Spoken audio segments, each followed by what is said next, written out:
Hello and welcome to my latest revision techniques video. Today's video is all about visual and auditory learning. Before we start, if you'd like to contact me with any questions about this video, YouTube, Teaching and Learning, please subscribe.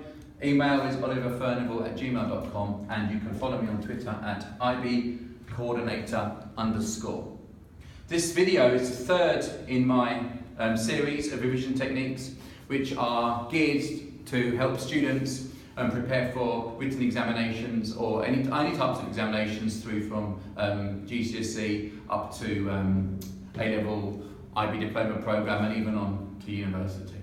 Okay, so today I'm going to talk to you about visual and audio presentations. So the idea is that in today's modern society we can really take advantage, if we're lucky enough to have access to the internet, access to iPhones, so we could actually work on our revision that entails us only having to do things maybe once or twice, and then we can have it on our phone, which we can put onto the computer, and we can then keep watching and listening back. And a real benefit of this is that you can get together with students in your class and you can split work up and then you can instantly share it amongst yourselves. So I'm going to talk about two ways to present. One, a visual one like I'm doing now today, and then I'm going to show you an audio only one, okay? So the idea is, if you'd like to come around that, of course we have textbooks. Okay, so I'm going to use the example of today's video looking at the IB Diploma Economics textbook. And for some students, reading textbooks, making notes is fine. Going back, reading and reading really helps them. But if you're a student who the silent reading in your head doesn't help keep the information with you, let's try thinking of different ways we can do it. So I'm going to start with this example on types of unemployment and their causes. Okay, so you can see in this textbook, we've got frictional and seasonal, and we go on to structural. So I've got pages of dense writing here that I know is going to come up, okay? A nice summary in the book here. So there's two ways of doing it. One, you can do what I'm doing now and record a video. Now, in the video, you've got to do it to suit your own learning needs. So in the video, you could do it with posters. So here I am with types of unemployment and their causes. Now, what I could do is I could focus on structural unemployment like this and just put a list of the main points. And I might just give a few minutes on changing the economy and say what I need to say, and then I can go back and listen to it time again. Another way of doing it is I could set my video up to question. I could find the weaknesses that I'm not sure about, and I could stand here and record myself asking questions. How do government policies influence frictional and seasonal unemployment? I can ask myself the question and then I can go back and listen to it until I get the answer in my head. And it's really good when I'm doing this if I really make sure I understand what the examiner is looking for in the way I've answered the question. So what I've done there then is, because I enjoy looking and listening the way I work, that I've got this now for good, and I can sit on a train to school instead of just listening to boring old music. I can sit, watch myself, and keep going over and over in a way that I like. On another video I've done, I've got mind maps there. I could even video myself making quizzes. Another way of doing it, quick fire question and answering. And as I said, what I might want to do is make sure that people share it with me so I can split it up, okay? So the way I can do that here is that in my class,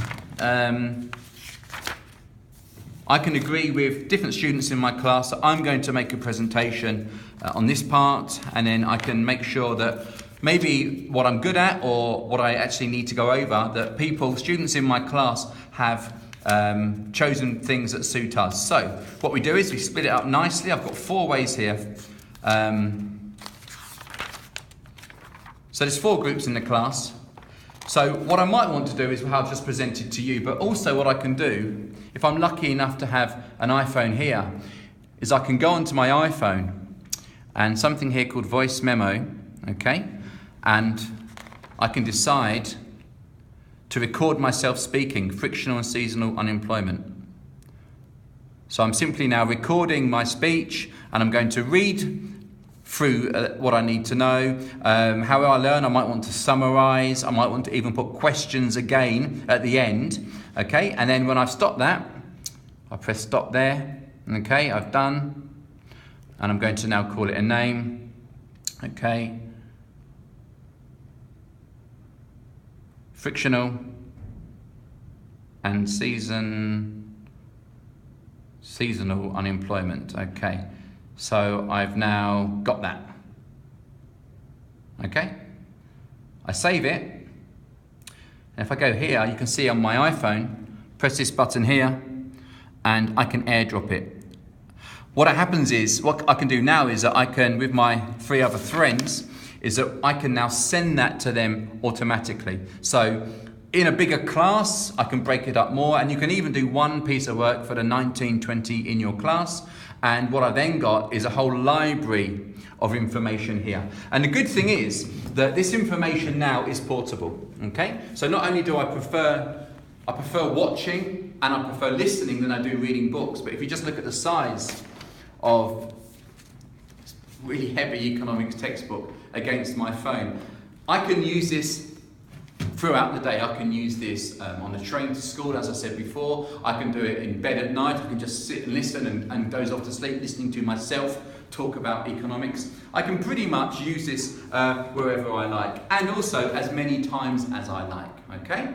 So, I believe that audio and visual learning is, if that's for you, it's really good, and especially with today's society, that you can make yourself more of an active reviser, okay? Because, you know, revision for some people sitting there, it does work, but if it doesn't and you actually want to take action, you've now got these videos, you've now got yourselves recording, so it's active revision, and it's revision that can, 1, be used at any time, and 2, can be shared amongst friends.